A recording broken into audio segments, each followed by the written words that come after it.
I didn't know that I had lost my way. Thought everything was gonna be okay, but life was empty. I filled it up and carried on.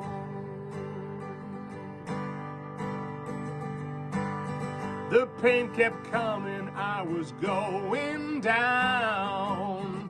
I held so tight, kept falling to the ground. I knew I had to change, I knew I had to let it go.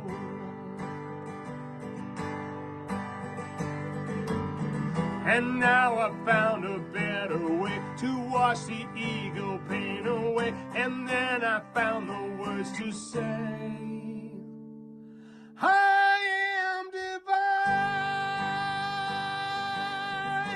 I am divine. It's always been there, it will never go away. I am divine.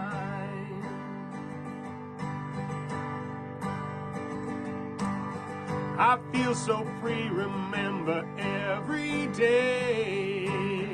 The moment all the pain was washed away. I shine so bright now, and I want everyone to know.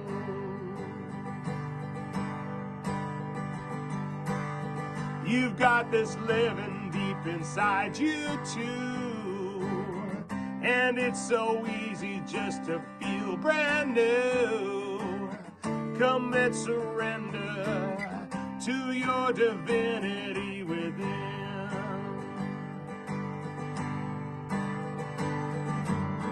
And then you'll see a better way. Things you don't need will fall away. Your eyes will open and you'll say,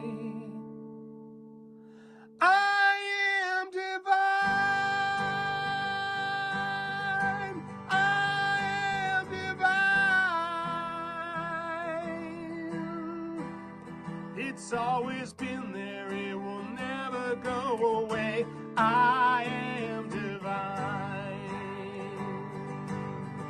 Oh, I am divine,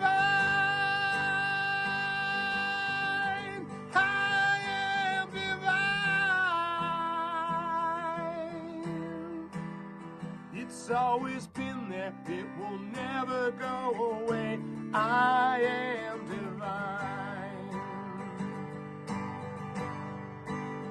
It's always been there, it will never go away.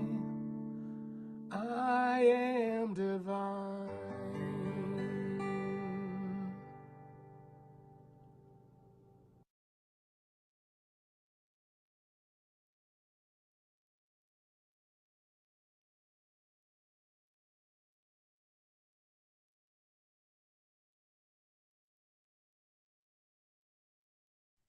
Welcome, everyone.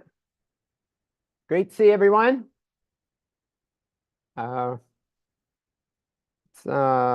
wonderful to have such a faithful following of where you're going and where we're headed, and coming on board and enjoying and joining in this global transformation. And that's what this is about. 1,000% is a global transformation. And it gets more and more exciting at our end as to what that looks like, and that raising of humanity's consciousness, bringing that light.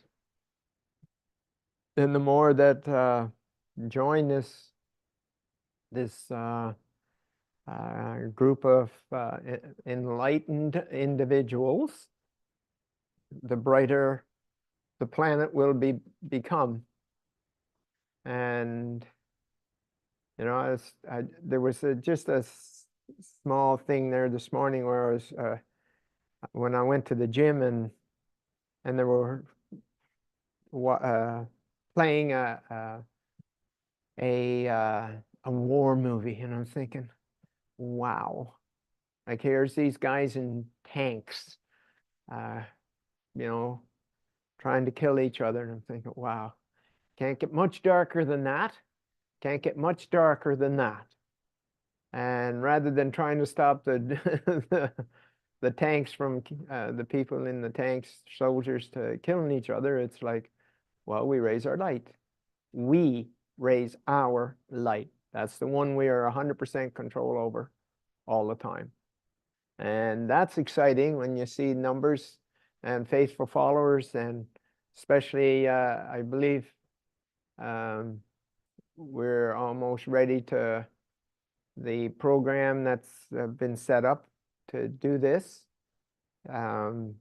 where you will be compensated for the people that have seen changes in you, have seen those changes, have like remarked, commented on, wow, you look so different. Like, what's different?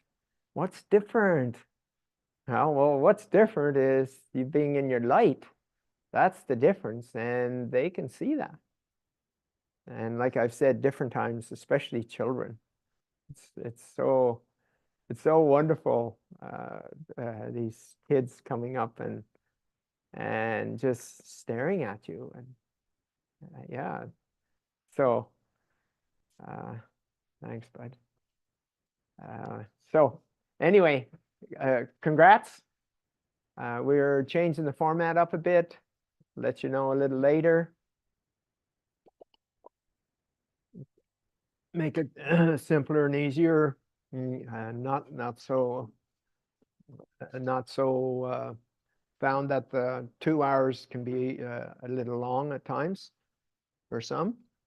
So we'll let you know as we go here to make those changes. So right now it's like, okay, what are some of the things that's going on? So, well, there's a question that gets asked to me a lot because people recognize something about me, but they don't know what it is. And the first thing they do is like, what religion are you doing? And thinking that it's a religion thing that's happening. And yes, I was heavily engrossed in a religion growing up. It was strict Irish Catholic. I was, I was an altar boy for 8 years. Once at one time, searching. I didn't know I was searching for this, but I was searching, and it was like, yeah, I went to mass every day for a whole year. Every day, never missed a day, because I'm this committed person. Like, once I make a commitment to something, like, it's okay. Jamie's the same. Once it's a done deal, we're done. We're doing it. And so I went to communion, church every day for a year, went to communion every day for a year, went to confession every week for a year. I mean, the priest actually told me, Don, you do not need to come to confession every week. The priest said that. And but I was searching for something that was missing for me. And I've taken a lot of programs in that search. My, reality therapy, choice theory, neuro-linguistic programming, brain-based learning, just on and on and on and on.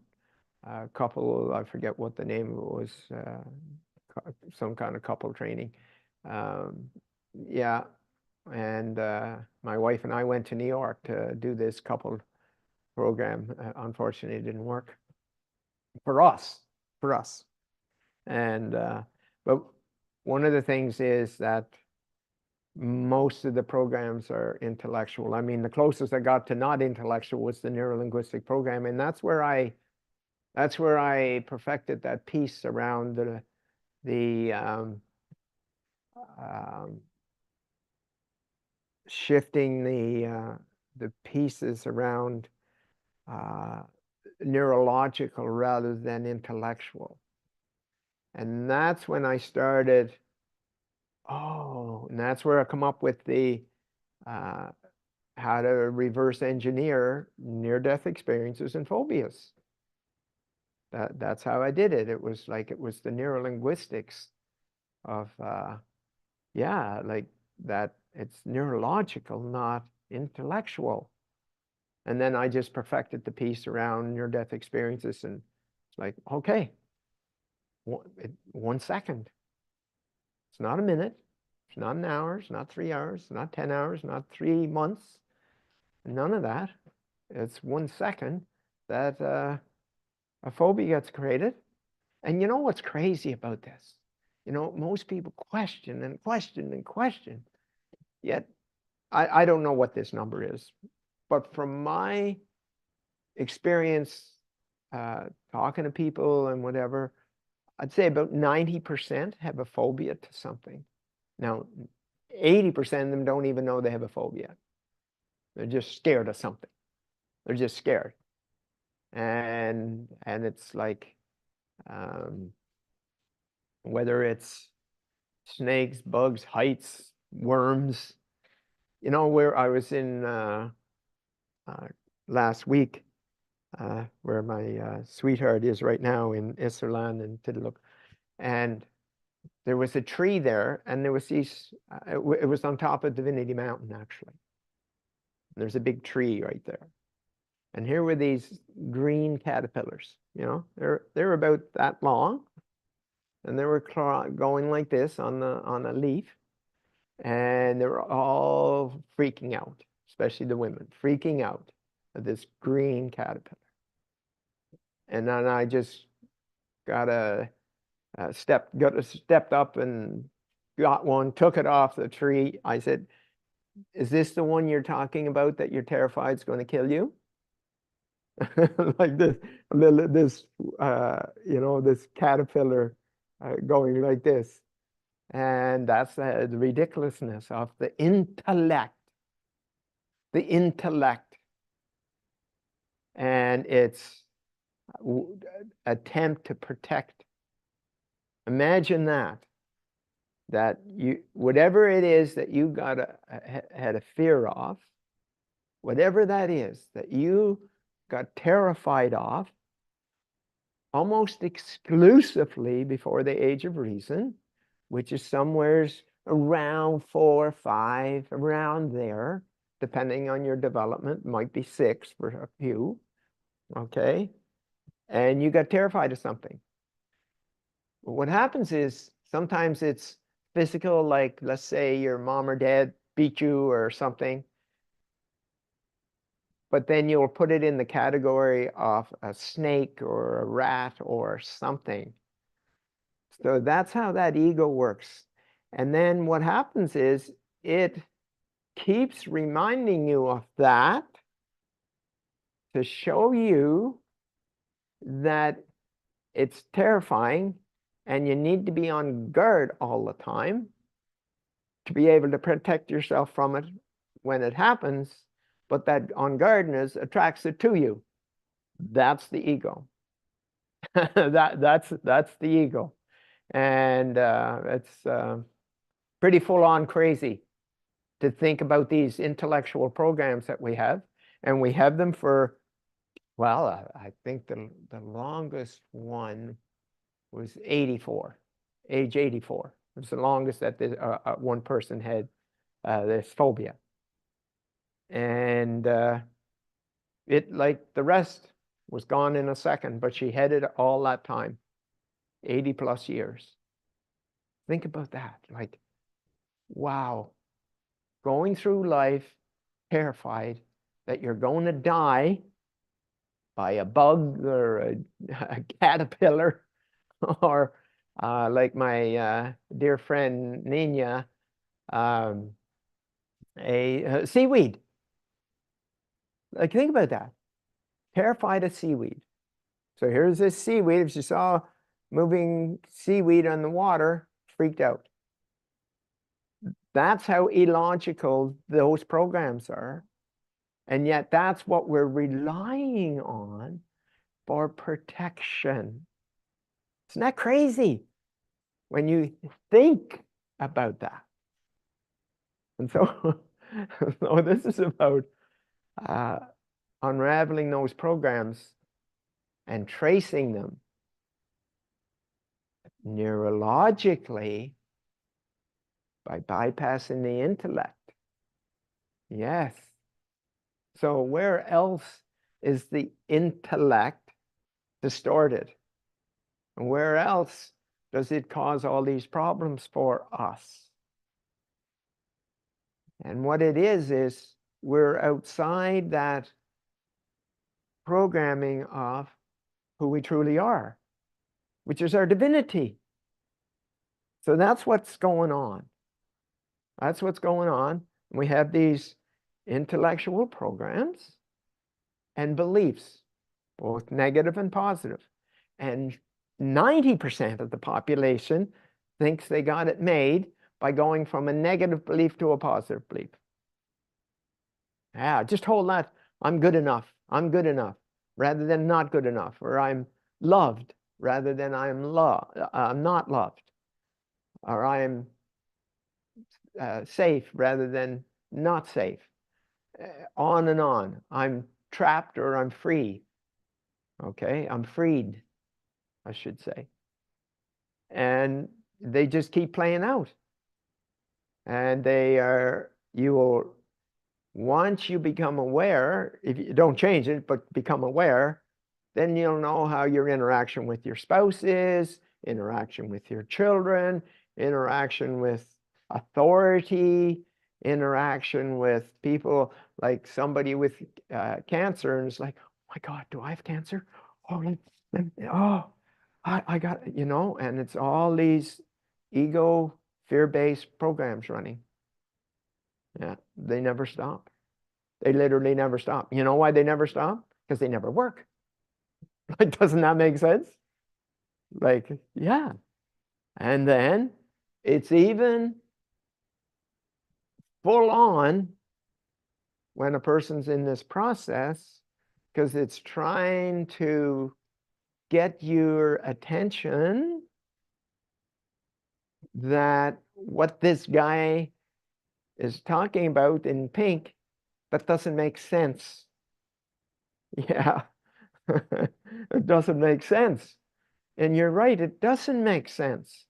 But it does if you look at it from the perspective of, I've had phobias created by clients in the womb. Now, what kind of message did you get in the womb? Hey, I'm not wanted. Mom wanted a girl, it's a boy. Dad wanted a boy, it's a girl. Or it's scary out there. So in our case, like there was 10 children, mom and dad, and it was violence, like literal violence. And so, like, think about the what that would sound like in the womb, the screaming and yelling and fighting and arguing and throwing chairs, and yeah, like my oldest brother and my dad, like knives, and yeah, like brass knuckles, I mean. Yeah, my brother come home, 16, brass knuckles. Okay, come on, let's go. Him and dad at it right in the kitchen, in the living room, or dining room.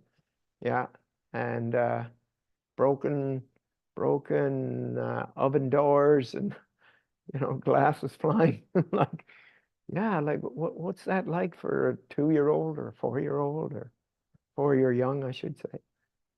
Yeah, and how do you deal with that? What do we do?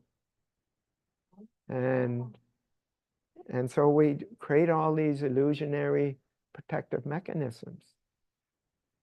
But by holding on to them, we attract them.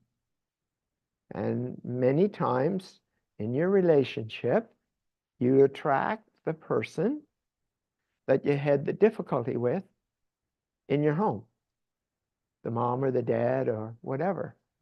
And then I attract the person into my life that has a similar program running.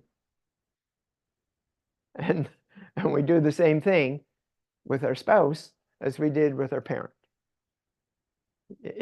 So, and I believe I told a story once anyway. It's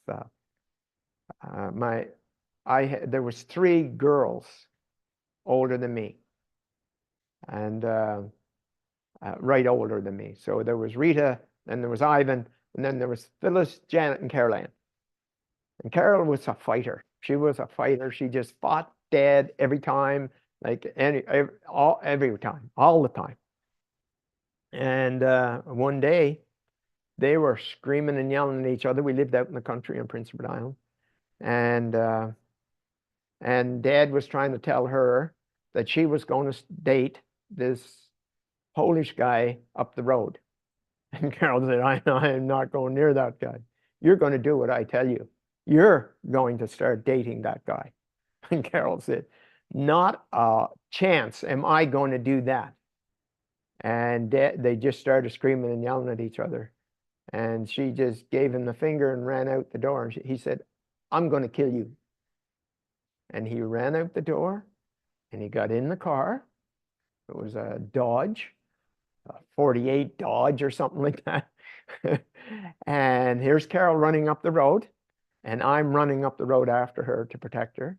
And Dad jumps in the car and starts driving up the road, and he gets to where she is. And I got in the middle of Dad, the car, and Carol. He started coming towards me, towards us, to run over her, but I was his favorite, and he stopped. He stopped. But he had full intentions of running over his own daughter because she wouldn't do what he wanted. Now, imagine that kind of environment. Imagine that environment. And it was no different with our neighbor across the field. Lewis was such a tyrant. And and his oldest sister, Carol, I was with him one day. We were out in the barn playing floor hockey, shooting the puck, shooting the ball as a puck and whatever. We're all hockey, very much into hockey and baseball. And it was a spring day, and it was mud everywhere, like on PEI. It's Prince Edward Island. It's red clay mud, and it had rained the night before. Charlotte had just finished scrubbing the floor. Lewis comes in with his boots on, muddy boots. And he opens the door, and Charlotte told him to take the boots off. Nope, not taking my boots off. And Charlotte said, I'm telling you, take your boots off. And he said, nope, kept coming. And she grabbed, there was knives and forks right beside her on the table. She picked up the butcher knife and threw it at his head. And he went down like this, and he couldn't stand up, like it would have went through his forehead.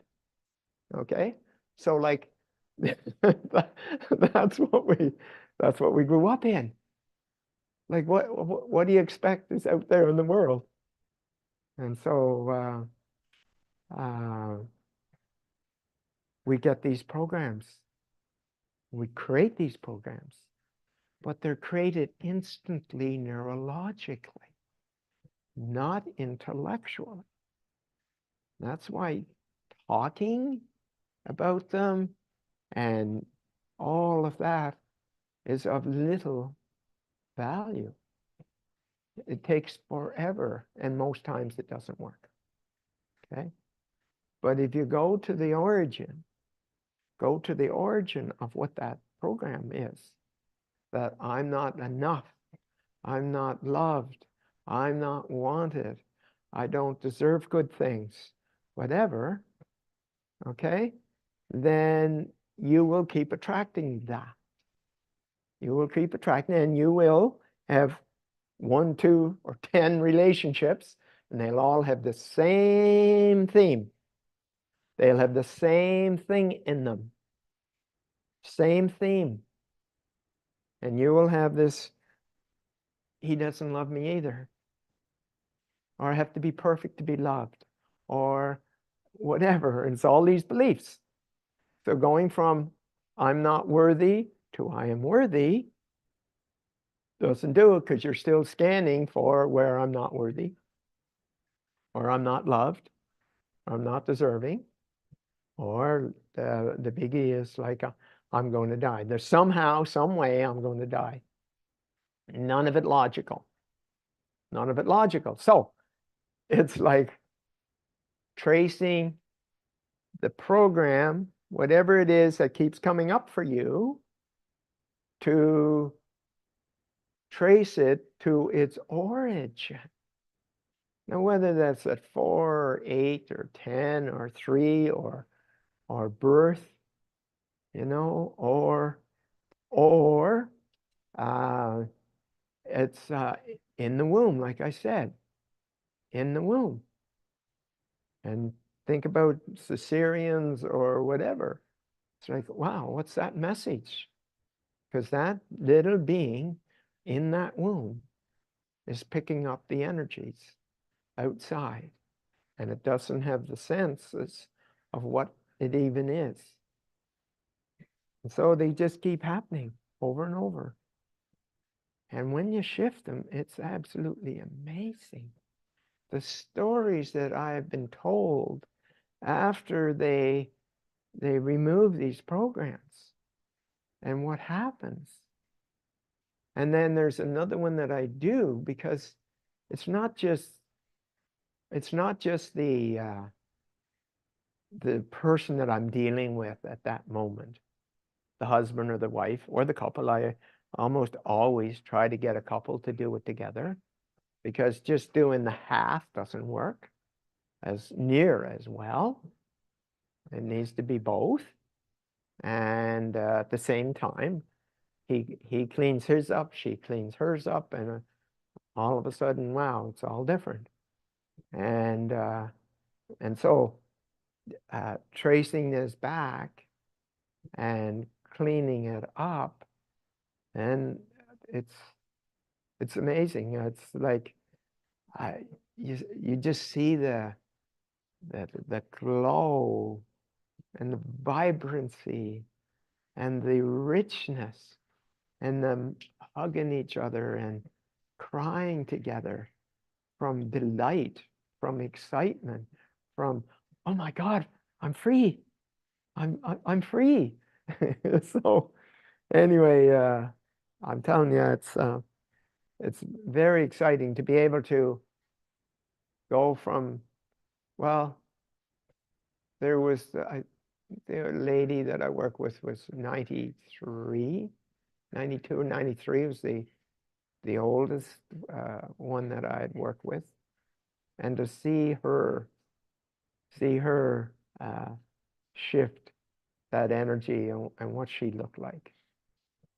And then, and having that all those years, all those centuries, those programs and patterns.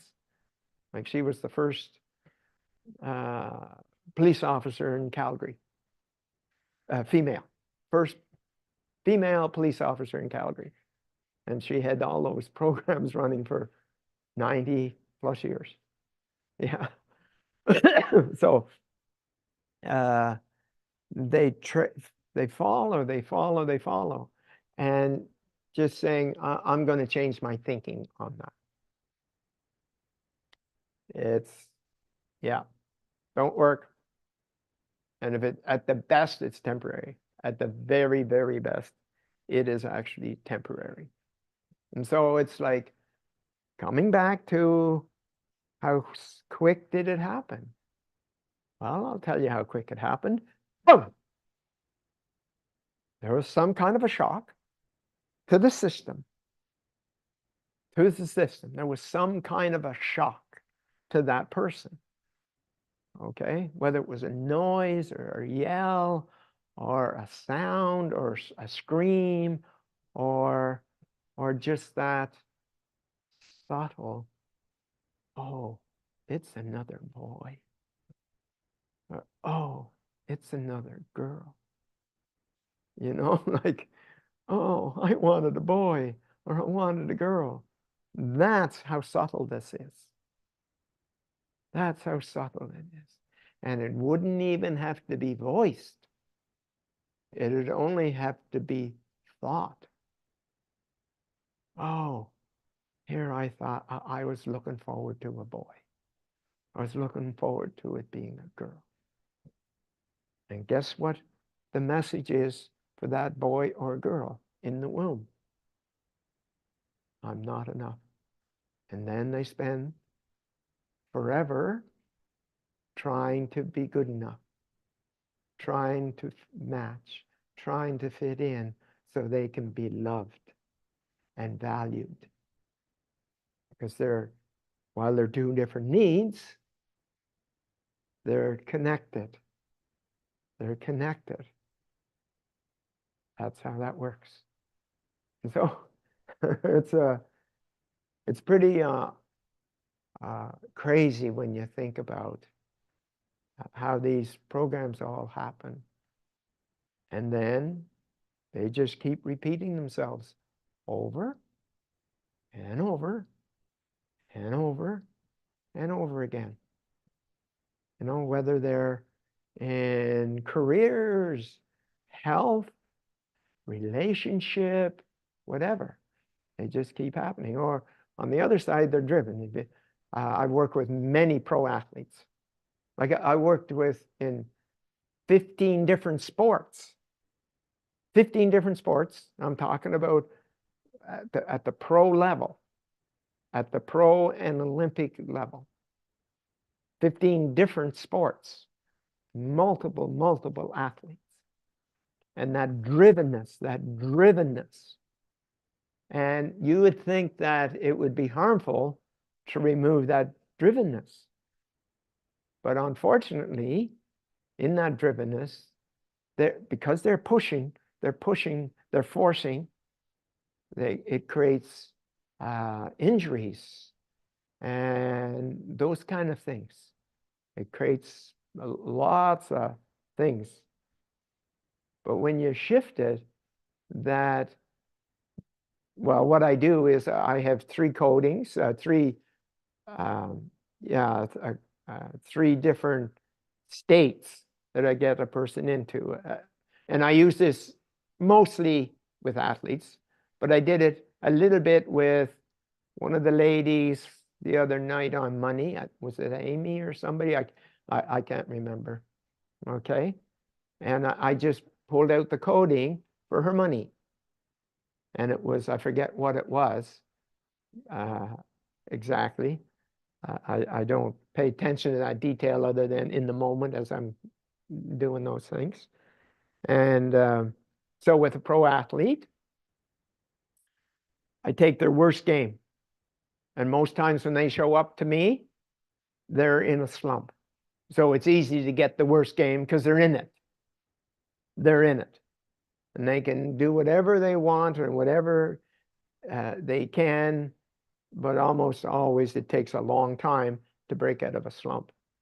So, and I extract the slump. Then I ask, it's been a while since I did it, but I think it's around 32 questions I ask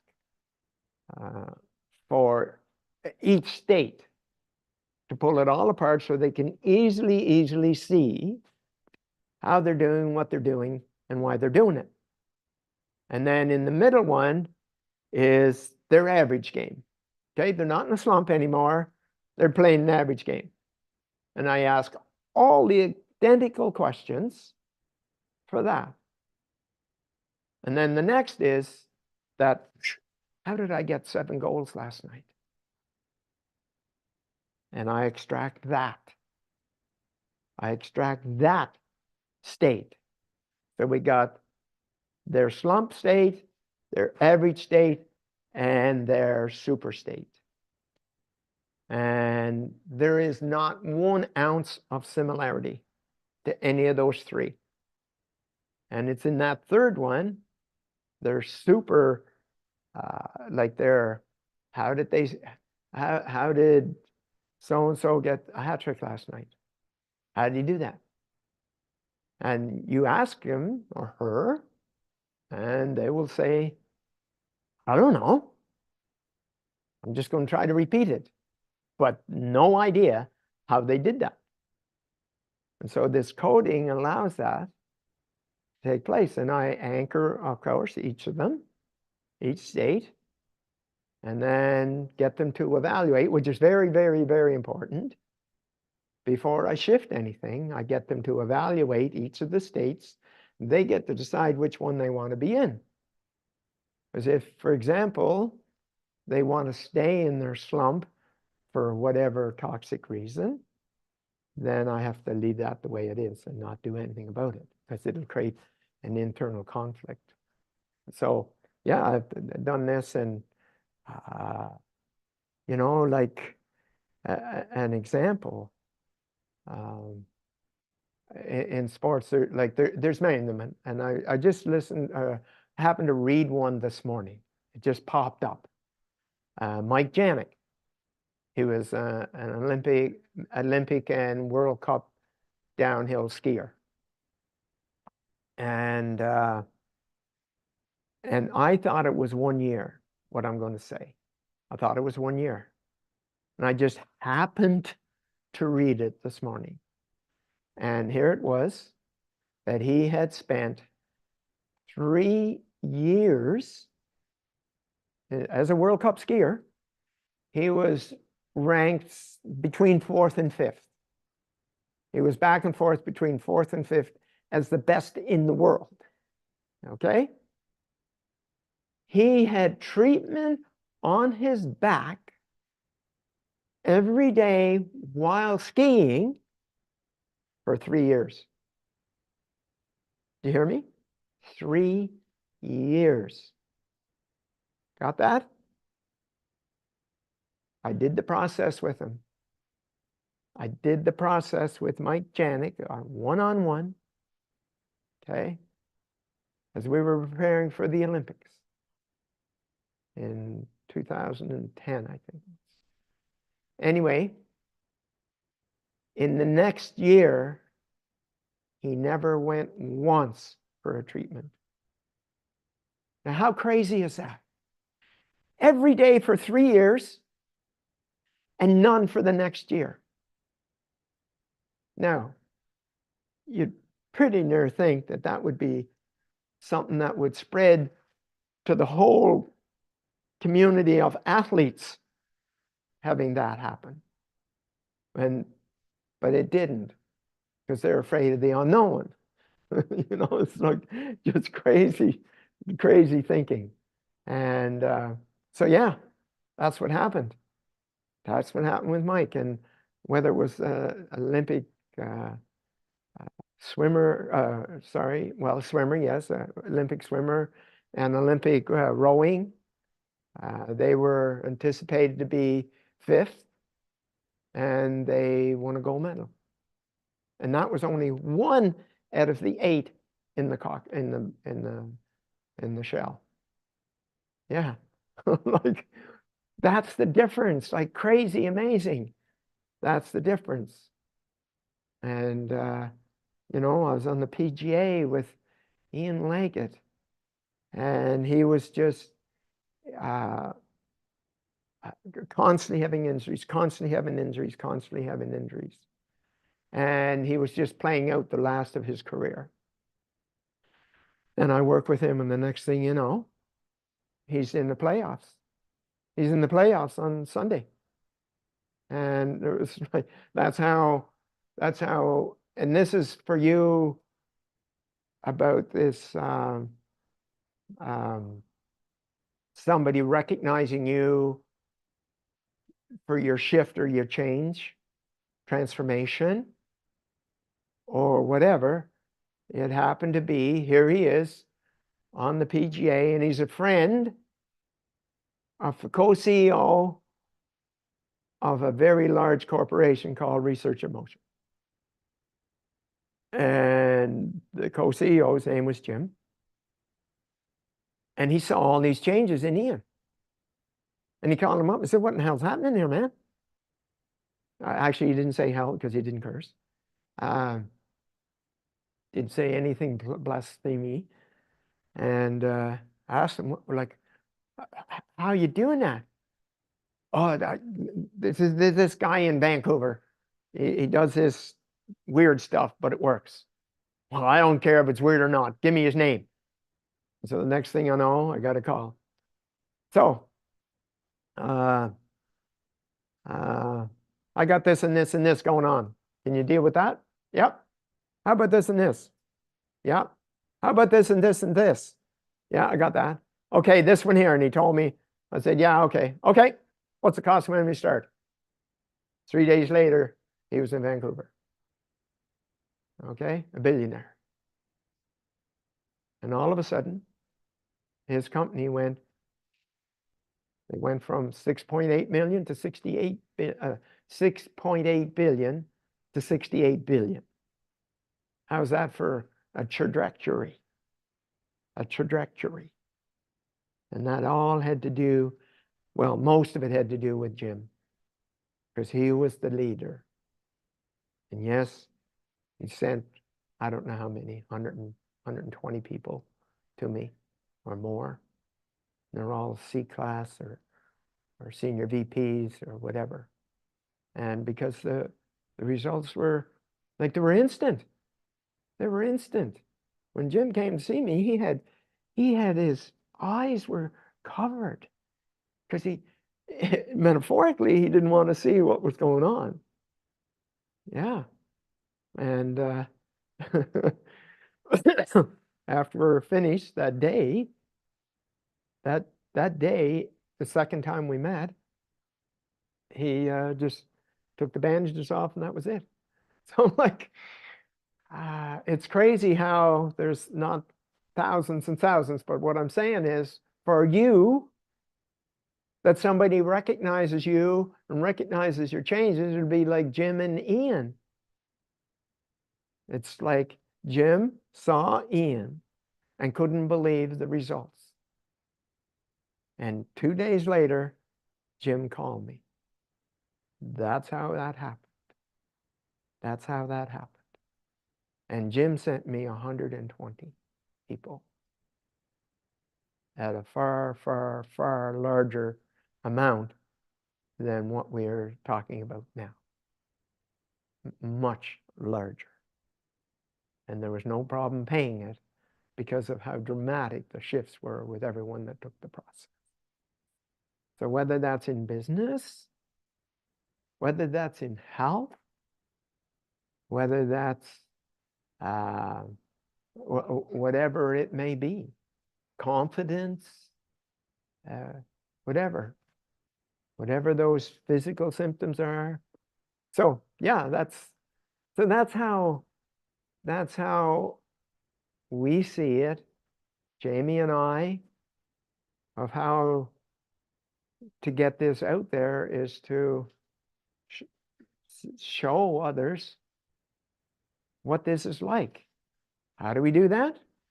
We did something for you at the financial commitment of 0, so that you could have that experience, so that others could see that, like Jim saw it in Ian, and reach out and sign up for the program. So doesn't that make sense? Like it's such a win-win. Would you agree? It's like a win-win. You get to see your friend or your neighbor or your relative or your spouse or your children. Yes, kids take this. Kids take this. Yeah, they do. And it's crazy. And I shared this one because it's pretty full on intense. What it was this guy had well, he had stage 4 cancer. They took x-rays and he had such a bulge in his colon that they couldn't get the colonoscopy through or whatever to take pictures. And it was just that big. And anyway, So I had gone to see him for that purpose. And they had two boys. Were he was either 9 or 10, the oldest, and the other one was 5. And the 5-year young had Rubinstein-Tabby syndrome. Now, I don't know about you, but I'd never heard tell of Rubinstein-Tabby syndrome. And so I had gone to see the father at their home, and his wife was there, and the youngest boy was there. The oldest boy went to school, and anyway, the first time we met, it was I worked strictly with him, and then the second time I was there, his wife said, would you try doing something with my son? And then she said, he's got Rubinstein-Tabby syndrome, and he can't sit still. He's got a 3-second attention span, and he's got this small amount of extra memory or whatever in school, so he, hard to retain things and whatever. And I said, no, I forget her name right at the moment. I'm not claiming to have any kind of an expertise with kids. Well, Don, just work with. I said, listen, I never even heard tell of Rubinstein-Tabby syndrome. And Don, oh yeah. So here he had a 5-second attention span, and he could only say 3-second attention span and 5 words in the alphabet. That was the extent of it. I said, well, okay. So don't expect anything. Do not expect anything, because I am no specialist in working with children. And she said, just, Don, do whatever. Here's my son. Here's my son. Just do something with my son.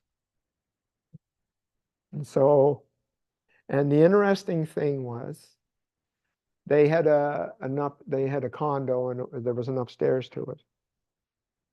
And Alistair was his name, I believe, or Ashton. And anyway, he would always stay upstairs. But when I started coming, he would come downstairs to be in the kitchen when we would talk before I would start doing the work. It was quite interesting. So he was able to pick up what it was that I had, and didn't have any articulation of it, of course. So anyway, finally I gave in. I gave in under the condition, don't expect anything. Do not expect anything. Okay, said, okay, no problem. And so I worked with her son. I think it was half hour, 20 minutes. I think it was 10 days or 2 weeks. I'm not sure. Either 10 days, 2 weeks. It's been a while. So, the teacher wanted to know what was going on. And it turned out that he was able to recite the full alphabet, start to finish, in order. And that day when I went to see them, so here's the husband and his wife and Ashton, their son, sat with her. And he sat there for 2 hours and 20 minutes and never budged. And we're talking about a kid that couldn't sit any longer than 3 seconds. Isn't that amazing? That's amazing, like just amazing. And I didn't do the usual, because first of all, I didn't know. I never said I know how to work with children. I never said any of that. I just did what came to mind and just linked both hemispheres of the brain, just energetically, and just did different things, and yeah, it's those stories that that are really heartwarming to me, that those things happen. So anyway, so there's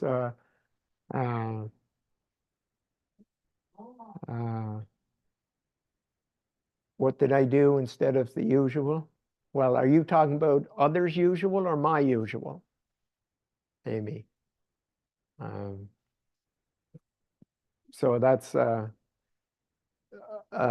with the kids. well, what's that, Amy? With the kid, like what did you do instead of usual? I have like my niece autism and yeah, like that'll be amazing Has to what? find out. Sorry? Autism. Your son has autism? My niece, like Oh, your he's like niece. they both have autism. One is 3, the other one is 5. Okay. Okay. Well, once again, though, at that age, they're not going to be able to give you the feedback or anything. So basically what I did was the biggest thing that I did was that I just energetically held both sides of the hemispheres of the brain and just held that there and did some tapping. And that's all I can recall I did. I'm so intuitive, like I'm not doing things intellectually. I'm just doing things as it comes to me. And that's the one thing that I remember doing, is linking the both hemispheres of the brain, left and right. Yeah. And Wow.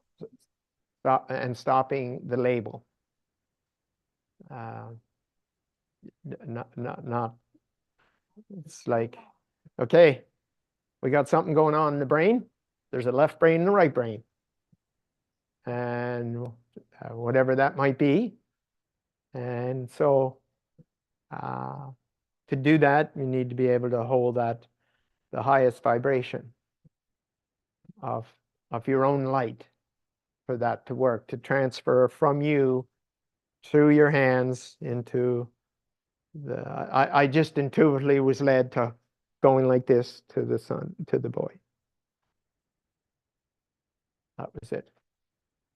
Because I mean, what am I going to ask someone that's 5 that, I just asked the mom about some of the programs and patterns, and she would say some of the things for me that made sense to him. Yeah. And it happened almost instantly, like in a couple of days. In a couple of days, all that happened. That whole being able to recite the alphabet. And yeah, the teacher wrote home and said, "Wow, like what happened to your son?" Yeah. So once again, I don't go anywhere. This is what I'm going to do, other than, like I said, with a pro athlete, I'm going to extract like a recipe in a cake, their best game, worst game, and average game. Yeah. So I don't know if that's of any help. Yes, and thank you, Dan. My ego is asking me, thinking, can I do that to my husband? So I'll just hold my 2 hands on his face. Sorry. Try it while he's sleeping, okay? Thank That you. way there won't be any pushback. Make sure you did it on you first. Got it. Yeah. So so that's how that works. Yeah. So and the focus is on us, not on our partners, not on our kids first. It's like on us. Let's clean this up first. Let's clean my own programs up first. Okay. That's how that works. Okay. And know that it's not intellectual. It's not how these get created. So reversing it intellectually is an exercise in futility. Okay. Just like I just noticed the Tiffany put inchworm and the green inchworm. And good luck talking to the 3 ladies that were screaming and yelling because of this green earthworm that I eventually put on my hand. And I said, is this the one you're terrified you're going to die from? Okay. Like, good luck using logic in that situation. There's not a hope in hell that you're going to get any kind of a logical response. Okay. So that's what we're talking about. It's not logical. There's no reason to it. None of that makes logical sense. Because think about being in the womb when you got that message, such as me, when I'm just trying to remember how that went. Oh yes. So my mom and dad, first child, died at 4 months. Died at 4 months. And every single one of the remaining 9 that were born by mom, same dad, okay, oh no, this one's going to die too. There's the program. Now, whether that was a month after birth, month after conception, 3 months after conception, 5 months after conception, just before birth, 3 weeks after birth, whatever it is, it's non-logical. But it was like, boom. It was imprinted by mom at some time in the womb after she recognized that she was pregnant. Does that make sense to the listener? Anybody?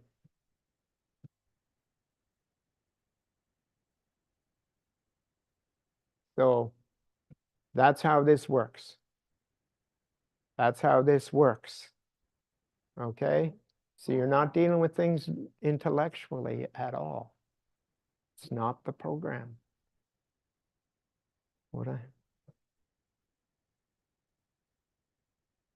Let me see. What I see is the ego equals physical injury among other reactions. Not sure, Paul. That doesn't make sense to me, what you're saying there. But you might want to reword that a little bit. Not sure what you're saying, actually. Hi, Don. I guess what I was gleaning from your examples and the work that you've done with the various people was that once you dealt with the phobias, or once you identified them, I was feeling that the reveals could be very different depending on what they're to them, their awarenesses would have increased in whatever field that they wanted to excel in. And see, I was having a hard time putting that into words. And so I felt that it managed to connect them more to what was underlying their maybe their permanent state of injury, like the skier that you spoke about. Well, they're always connected. The injuries, the physical symptoms, whether it's cancer or a sore back, or whatever it is, there is an emotional factor going on, a neuro-emotional factor happening that created them to begin with. Okay, and so it's that's how it works, and it's the how it's played out, we're not planning that. How it gets played out is the neurological system and the program that we have set up in our system as to what the belief is. All it is I'm not enough, and the ego takes that and runs with it, and I'll prove to you you're not enough. Here's how we're going to do that. That's how it does it. Great. Yes. Thank you. Yeah. Hey, Vanessa, Don, please, can you talk about the impact of the words we use, as you often ask people to reframe the way they say things? Yeah, like it has to be accurate. It has to be accurate. That's how it is. So it's like, you know, once again, just that I'm almost have to be in a, like somebody saying something and I will correct it rather than trying to remember something. That's the way I roll. That's like, okay, you did it, I would have said this. Like, was it Amy? I did the coding for the money. Yes. You know, like, yeah. So just like that, it's like, okay, she's got this money issue going on. And just start asking questions. It's like, what's the coding for money? And which was different than, I forget what the other two were that I used as comparisons. I'm not into memorizing. I'm just into, in the moment, whatever's going on, it just comes to me intuitively. Boom, boom, boom, boom. Okay. So morning and morning. Yeah, morning and morning. Yeah. It's the old coding to your young is the new coding. Yeah. Yeah. Like I don't use old. I don't do age. I don't do that. You know, as an example. As an example. And I don't know how many people a week ask me how young I am, or you look, especially the team, you look younger today than you did yesterday, or whatever. So like, and that's, of course, I'm doing a lot more around my younging, but that's one of the things I don't do. I'm 30 years old. No, bullshit. Like if you think about a child being 2 years old, okay? Crazy. I'm 2 years young. I'm 3 months young. I'm 40 years young. Yeah. I have people all the time asking me what age I am. And I've had people, I'm in the, what do you call them here? Where you go to a lineup. You're going to a lineup and it's like, no, not a medical, what is, huh? Seniors, the seniors lane. Yes. Disabilities and seniors and whatever. Priority, yeah. And so I'd be standing in that line and people are coming up to me asking me for proof that I'm a senior. Yeah, quite a compliment. So so once again, coming back to Vanessa,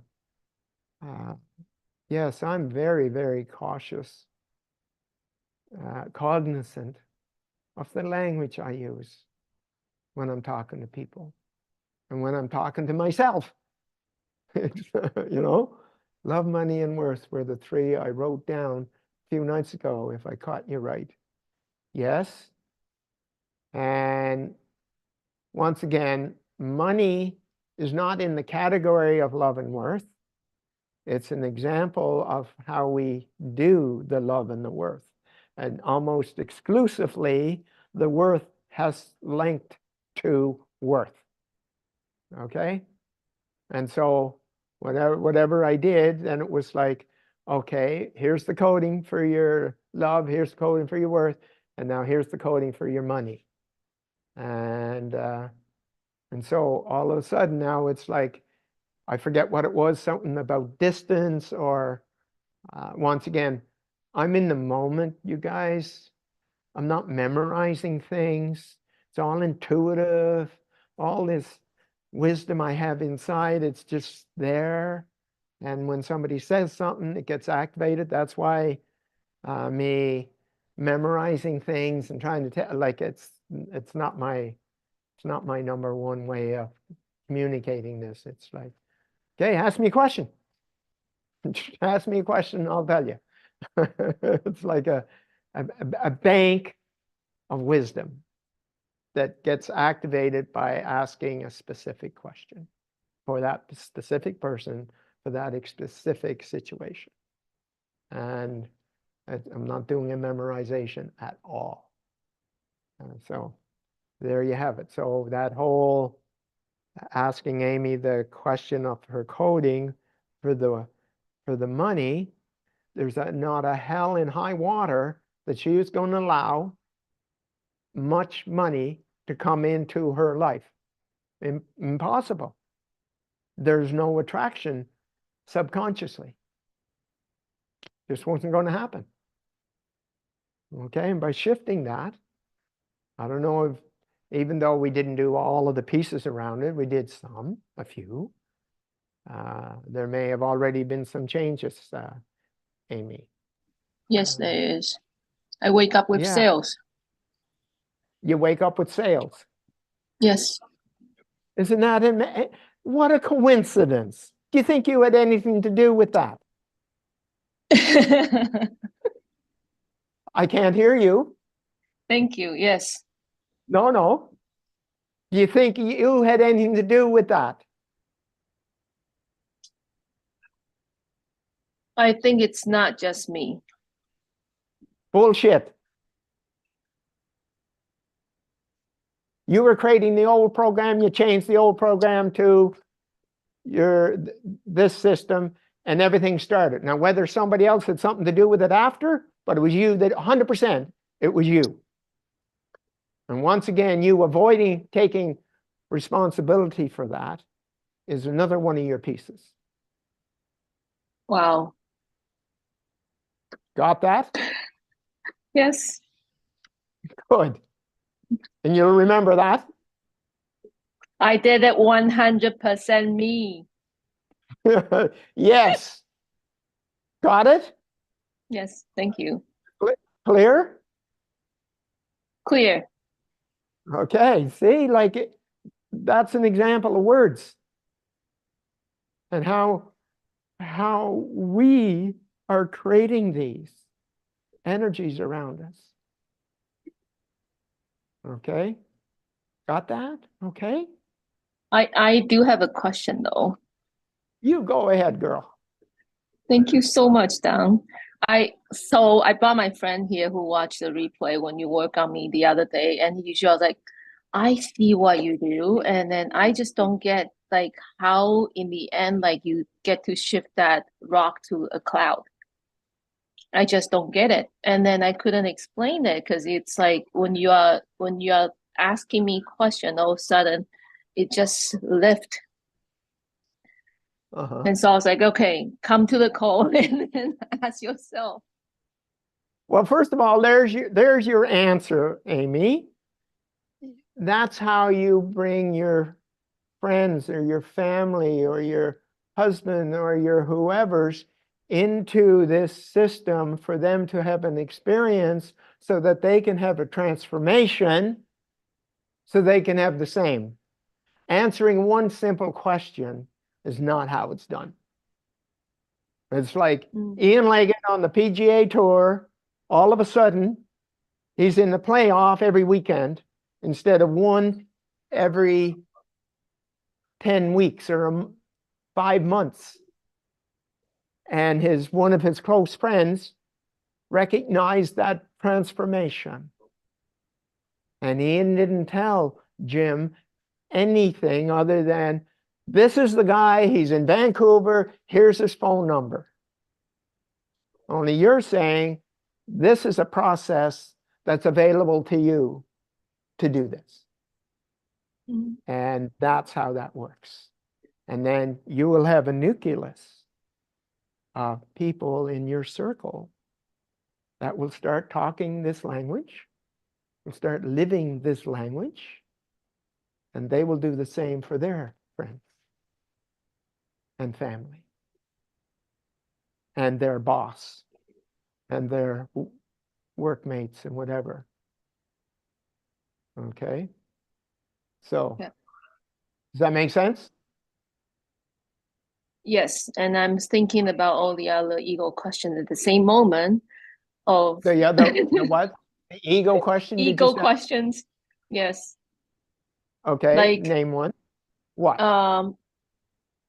do I have to finish the whole sequence of the question that you're talking about? No. Or is No. this like, okay, this is You're it? not doing the work. You're getting them into the process for them to experience what you experience. Mm. This is not set up to train the trainer. We're not training the trainer here. Mhm. Okay. Oh, no, I'm You not have- thinking about them. I'm thinking about me. Okay. So tell me, then I say a little more so I'm clear. So I'm thinking about, okay, I got this piece and it's magnificent that how like I wake up to sales coming in. And then Yeah. at the same time, it was like, oh, you didn't do the whole process. Like there's a sequence of questions. I'm like, okay, do we have to do the sequence of questions to be like fully abundant? That's the ego question. Yeah, it is. Yeah. Because you already had it, Amy. Yes. How did that happen if you didn't? Yeah. Okay. So that's an example of how the ego twists things, get you Mhm. confused, those kind of things. Okay. That's what I'm talking about. It was this Thank you, simple. Dan. I asked you the coding for what were the three things? I forget. I forget My what was going husband, on. my kids, Oh, yeah, kids, and money. right. Yeah, husband, kids, and money. And how Yeah. different was the coding for the money in your case? Very different. It was a Good. solid rock and 3 feet away. Yeah, so now think about this, just for everybody, the listener that mightn't have been on the call, Amy. Mhm. Imagine you having this boulder, okay, 3 feet Yeah. away, and no matter which direction you went, it stayed at 3 feet away, Exactly. okay? And even if you got it, you couldn't do anything with it because it's so heavy, Yes. because it's a boulder energy. And remember, whatever that is in in your mind's eye is how your system is dealing with it. It's like, so here's this big boulder that's 3 feet away. The closer I get to it, it's still 3 feet away. Agreed? Yes. So what's the chances of you having any amount of money with that coding? 0. Exactly. Well, I might Exactly. pick up some pebbles. Yeah, and what'll happen is the ego will allow you to pick up enough pebbles to think it's working. Mm. That's how it works. Remember, you're ingenious, and the ego is using your ingeniousness against you. Wow. You get that? Yeah. So if you weren't so damn smart, you wouldn't have this problem. Get it? Yeah. If you weren't so creative, it would be different. And so, is there a boulder there today? No, it's like a fluffy pillow. A fluffy pillow. And what's inside that fluffy pillow? Money, abundance, love, joy, everything. Yes. You did that. Isn't that exciting? How long did that take us, Amy? one conversation, like. And how long was the conversation? 2 minutes. 2 minutes. 2 minutes. How amazing is that? Quite phenomenal. It is quite phenomenal. Imagine all of your friends, your neighbors, your relatives, and everybody experiencing this way of life, interacting with the world, whether it's with their children, like Noah, his beautiful little 2-year young daughter, going like this, saying "I am," just by watching her dad. Imagine a 2-year young going like this, saying "I am." Imagine that. Can we do that for our kids ourselves? Well, let's put it this way. You're not going to harm them. Imagine you're not going to have what? Harm them. Okay. Imagine having a game. Say, "Oh, what color is this? What color? Where's your best friend? Where do you see your best friend? Is it on your left or your right? How close or how far away? Is it in color or is it in black and white? Is it moving or is it still?" You ask all these wonderful creative questions. And you're pulling apart the coding in the person's mind. Thank you, because I did that with my daughter, and then I'm like, should I have done that? But what happened was... Stop. Okay, you're going to have to decide whether you're going to listen to your ego or your divinity. Wow. Thank you. Got it? Yes. Because it was your ego that said, "Should I have done that?" Creating doubt. Okay? So if you're going to ask those ridiculous questions by the ego, you might want to do it with your divinity and see if the answer is any different. Wow. Okay. Thank you. Got it? Yeah. And guess what? It doesn't matter the language, does it, Amy? Yes. Not at all. So the experience was magical, by the way. My daughter is having nightmares for the past weeks and scared to sleep. And then I show her the thing, and then I told her, like, picture yourself as a light going bigger and bigger. And then I asked her in the morning, "Do you have nightmares?" She said, "No." Now, did you write that down anywhere, Amy? No. Oh, yes, in my diary. Okay. In my diary, not in the chat. In my own pocket diary. Okay, well, you need to keep track for your own personal benefit, those kind of things that are happening for you. Because some of them are so slight. And it's like, wow, that's what happened. What happened to my daughter? This is what happened with this. This is what happened with money. So that you can give you credit for what you're doing in this program. And tell me who you wouldn't want to have in your circle know about this. Amy? No one. I want everyone to know about this. There. When are you going to tell them? I'm telling everyone already. So I got one person today too. Perfect. That's it, Amy. That's it. How amazing this is. Okay? Thank you. Got it? Yep. Okay. Congratulations, by the way. Thank you. Well done. Well done. Okay. So that's an example. Very exciting as to the mushrooming of this and how simple it is, and yet, and how powerful it is. And it, you know, I waste no time when somebody says, well, that's impossible to get that done. Blah, blah, blah, blah, blah. It's like, well, don't bother. Like, never mind. Just, it really, it's only for those that, wow, that's interesting. How did he do that? Or how did I do that? And imagine a third of the planet getting this. Imagine that.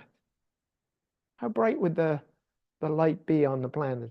Do you think that movie that I just saw for about 3 minutes or 2 minutes this morning of these Sherman tanks, the Americans and the Russians and whatever, and killing each other?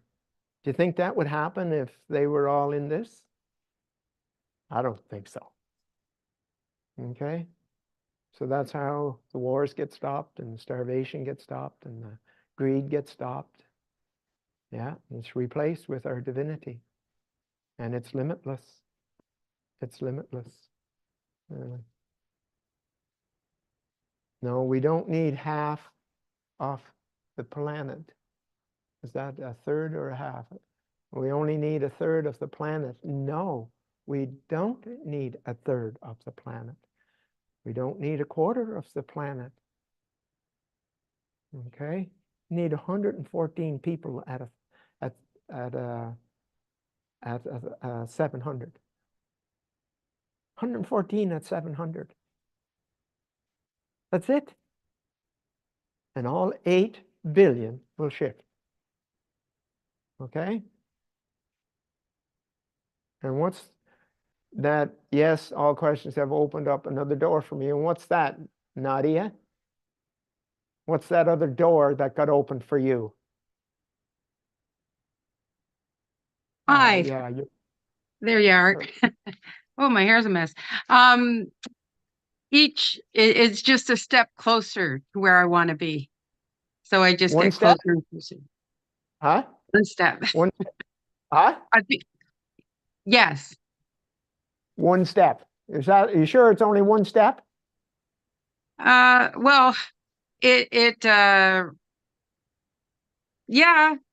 I did the process online here with you back a few sessions, and I didn't get like immediate light. I had the times when I felt like I was with God, and then I'm going to correct you. You recognizing that you are God. Yes, and that I recognize I'm God. Hang in, there's noise in the background. So what was I going to say? So the step closer is like to be able to stay in the moment more by recognizing how much more, like one 1/1000th of a second more? Well, like today, I'd say it's been a week, 2 weeks since we did it.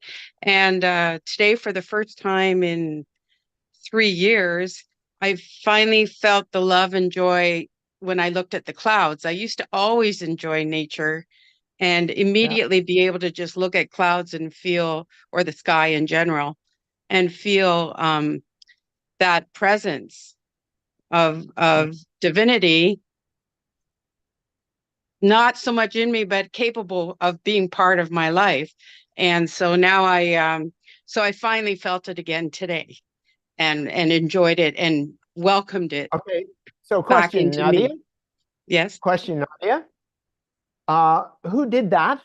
Who did it a week ago or 10 days, whatever that number was? And who did it today? I did. And I did. Who didn't do it before? Me. Very good. Any particular reason you would do that, Nadia? Why would you not allow this into you instantly? I don't know. No, stop. Time. Yes, you do know. Oh, okay. What's the worst thing about? I was allowing myself to Feeling like a victim of the world. Wonderful. Yeah. Yeah. Congratulations. Yeah. How long do you want to hold on to a victim identity, Nadia? I don't at all. Yes, there's a part of you that does. For the last 2 weeks, you did that. Yeah. You Yeah. dragged the victim with you. Yes. Yes, I do. I did. Yes, you did. And How long do you want to do that? Not Nadia? at all. No more. Gone. Because you can take the program 28 times, but if you still have an attachment to being a victim, forget it. It's not going to work. I don't want that attachment to being a victim. I do Well, not I'm want telling any you, part. listen, I'm Yes. telling you, you still have value to being a victim. So my Okay. question to you, what's the best thing about being a victim? Get out of your head. Get out of your head. Just give me that first answer. Oh, What's the I have an best thing? excuse. I have an excuse to eat and drink. Very good. Yeah. Very good. How long do you want to be obese and alcoholic? No more. Done. Are you sure? I'm Because sure. you can ask Sam.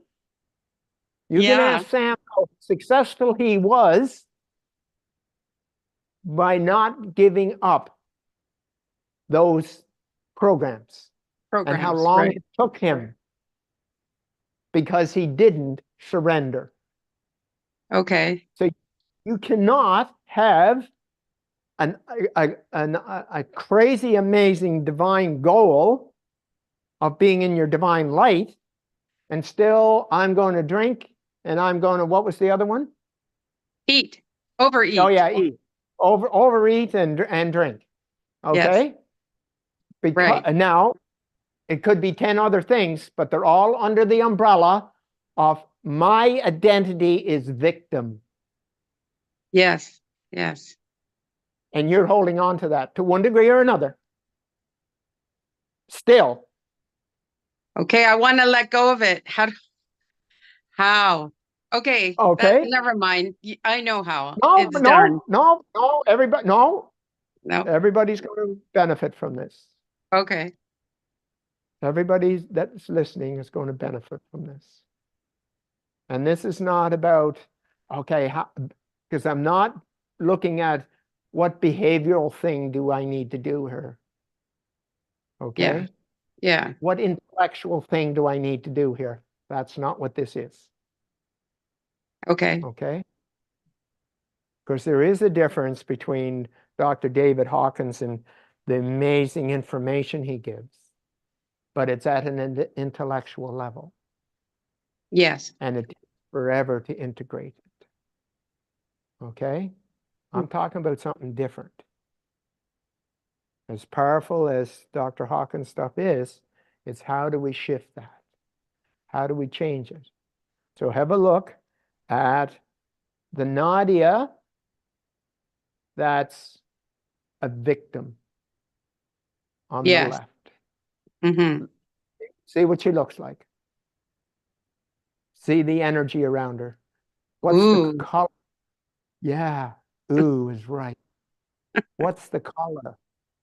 What's Gray. the color of gray? No color. Yeah, and how small and insignificant is that? Yes. Energy. Yes. Got it? And how closed? Yes. How closed is that? Yeah. Yeah, what? It's totally closed. Alone, yes. Crying. Yes. Yes. Got it? Yes. How long do you want to do that? Carry that toxic identity with you? I don't want anything to do with that. Well, now, just before we go further, there's a part of you that has a positive intention about keeping that. What are you always hoping to achieve by having that? I trust everybody's listening. I believe to be noticed, I guess. To get credit. Actually, it's to get credit for something. And then that will give me what? Love. Thank Well, you. Wonderful. yeah. Now, tell me, how long you been doing this, Nadia? Program? 68 years. 68 years.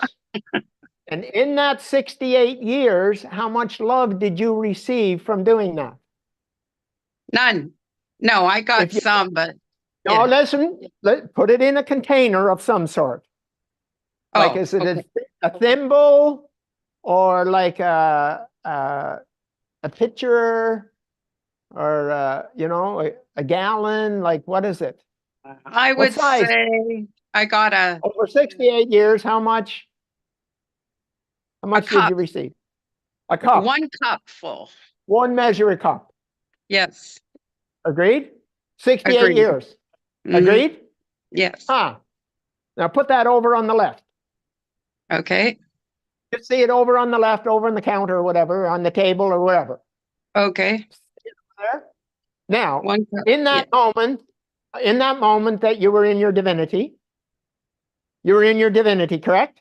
Okay. Yes. You remember that? For a little second, but No, yes. I don't know. Never mind. I Do was you in it. remember? Yes or no? Yes. Okay, and have a look at that you. In your divinity. What she look like? Tell us what she looks like, Nadia. She's light and rosy. Yeah, she's light Yes. and rosy. Yes. And how open is her heart chakra?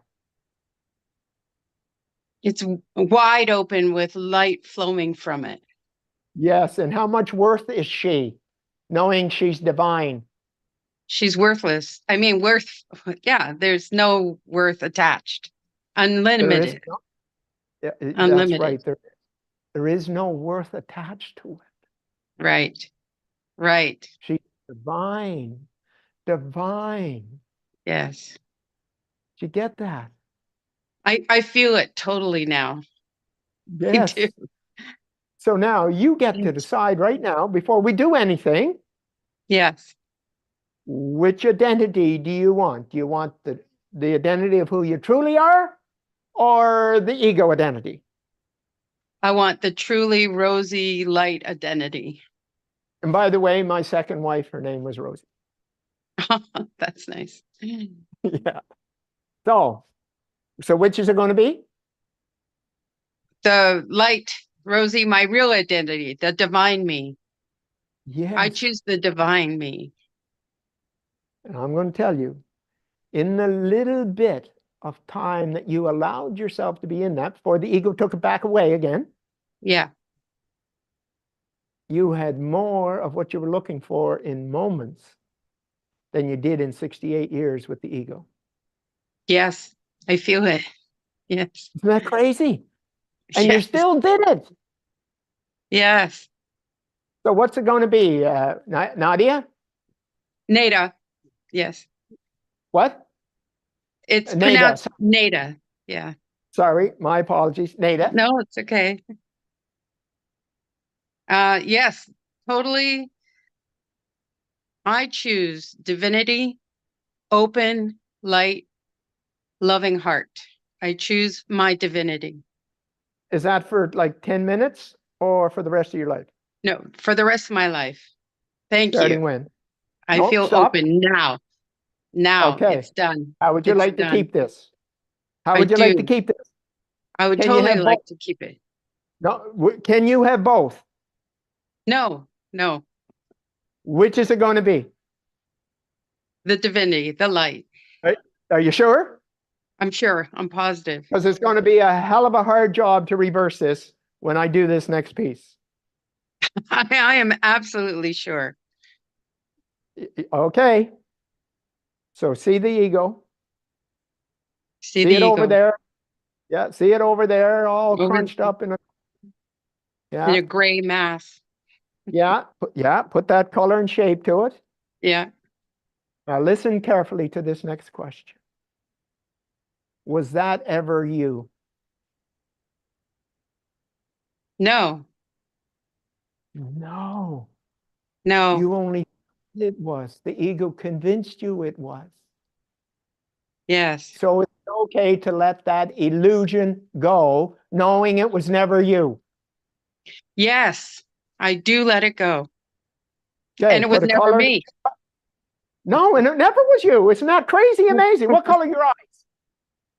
Blue. Blue. How long have they been blue? Always. Huh? How would you like your divinity to be connected to your blue eyes? Yes, my divinity is with me. There's my eyes. Yeah, there they are. Yeah. So is it okay to let the ego energy go? Yes, I let it go. Do you deserve to be in your light? I deserve to be in or do you need my divine light. Or do you need to punish yourself anymore? No, I'm done. Are you sure now? I'm sure. Okay. So put a color and a shape to that ego energy. Yes. Put it in a bubble, a big hot air balloon. And all of the patterns, all the programs, and all the behaviors that you did for 68 years, put it all in the balloon. Okay. All in there. Tell me when yeah. Yes. You ready to let it go? I am. So thank it. Thank you. Let it know it doesn't have any, there's no more room for it anymore. There's no more room. Thank you. Yeah. I release you.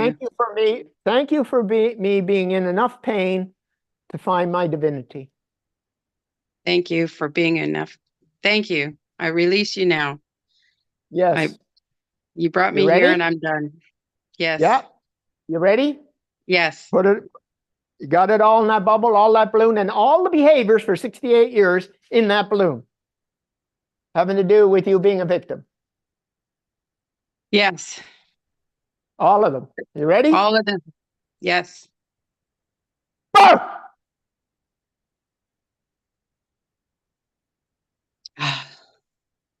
What happened? Yeah. Oh, I feel my eyes opening, vibration all over. It's really divine. It's very, very amazing. And yes. Okay. I feel it. Are you ready? Yeah, you bet. Are you ready to keep this? I am demanding to keep this. It's all mine. I have every right to it. Yeah, just like the color of your eyes. Yes. So take your thumb and first finger, right hand, representing your divinity. I'm putting my phone down to listen to you. Yeah. Oops. There. Okay. Yes. Take your thumb, little finger, left hand. And in your left was the victim energy that you allowed yourself to believe was you for 68 years. Yes. Is it okay to let that false identity go, knowing it never was you? I let this go. It never was me. Yeah, just see it go with the balloon that's already burst. Let that finger go. Shake your hand, left hand.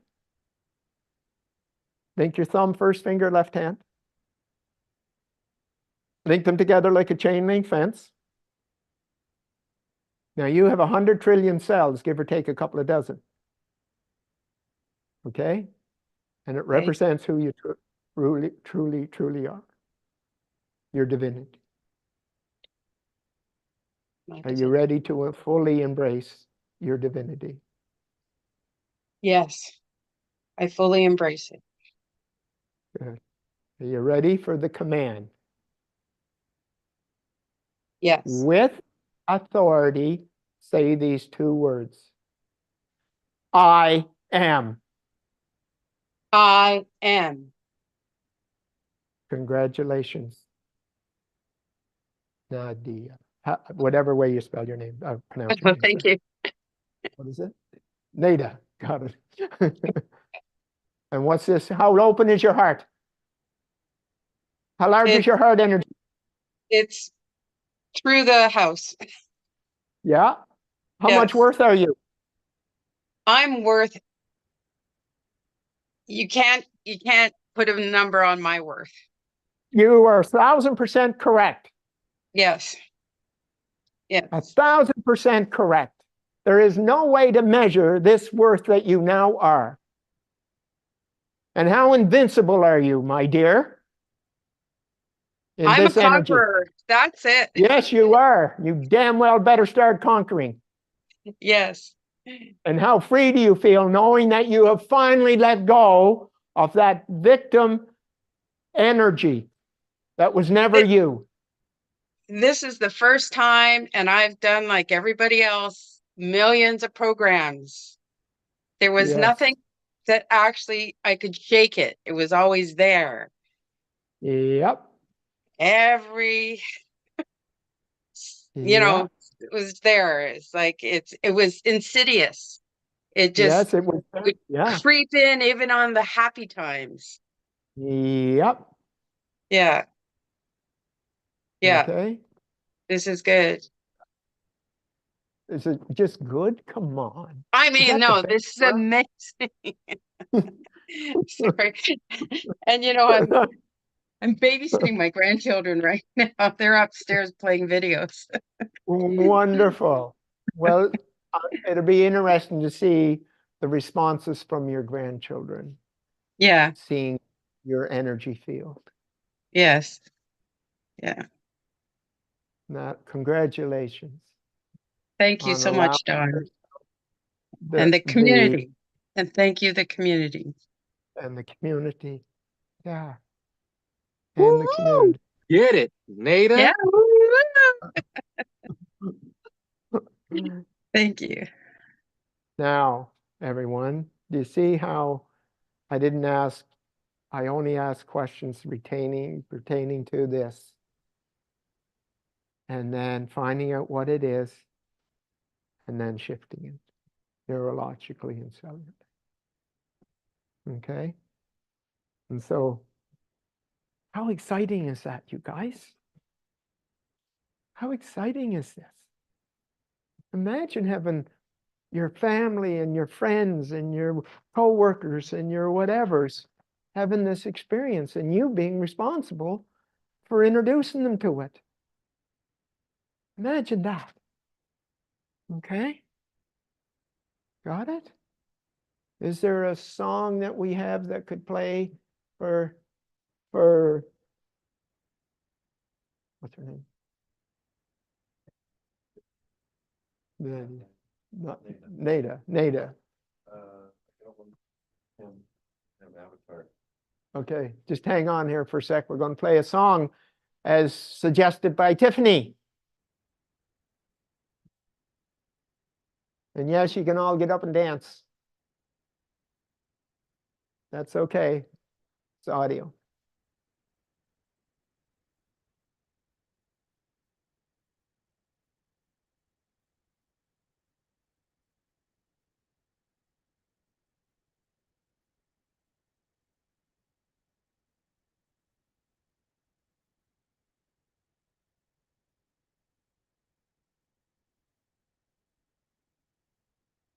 Hang on a sec. We're on it.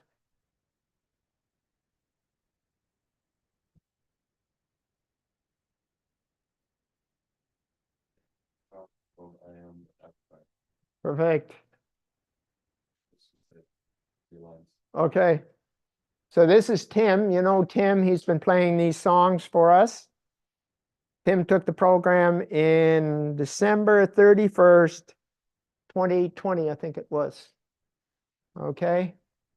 And so I Am Avatar, and the first one he played was I Am Divine, and then he did one Letting Go. And now this is his third one written in his divinity.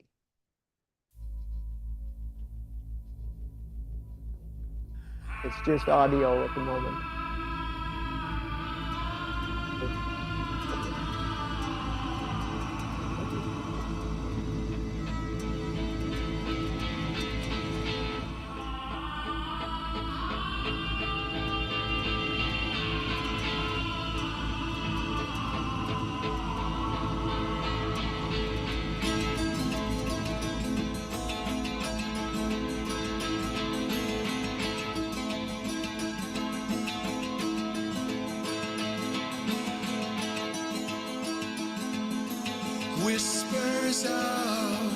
the morning stars, love expanded, infinite, come to earth, a hero's journey, finding what has always been, finding what has always been, finding what has always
Wow.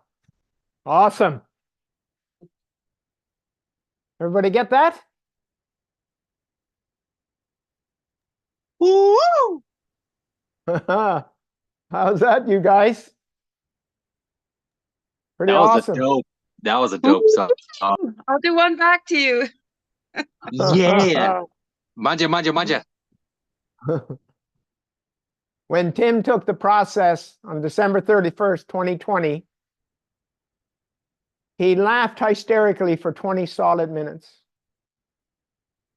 Laughed hysterically for 20 solid minutes after he did that.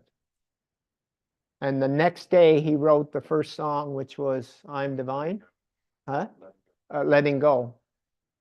And then he wrote the one of I'm Divine. And now this is his third one. I am Avatar. So pretty awesome. Pretty awesome. Okay, so now, once again, Can you see in your circle those that you would love to have this experience? Imagine that. Okay? Okay, so that's what this is about. That everyone, this spreads so rapidly that everyone gets to experience this. Okay? So there you go. You got your relatives and you got your friends and you got your coworkers and you got your whatevers. And to introduce them to this and have them experience this such as you'd have. And what's her name?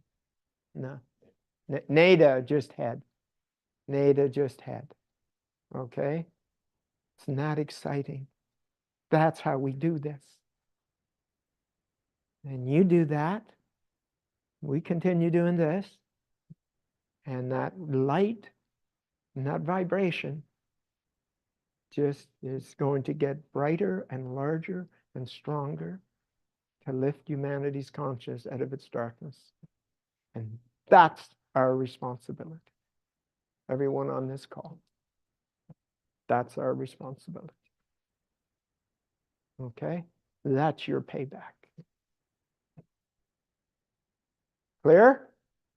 Everybody clear on this? Very exciting. Very exciting to see what just happened. So anyway, there we have it for the day. Very excited for all of you. And it was wonderful to have a live example of Nadi. Listen, sorry about the names, guys. I'm going to butcher them. Nada.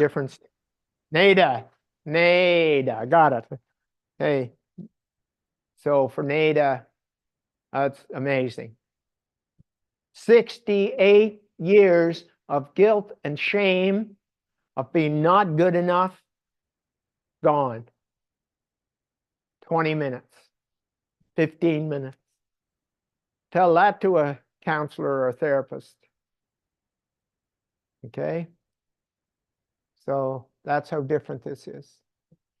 That's how different this is. And yes, there are pieces to holding. There's all those kind of things. But hey,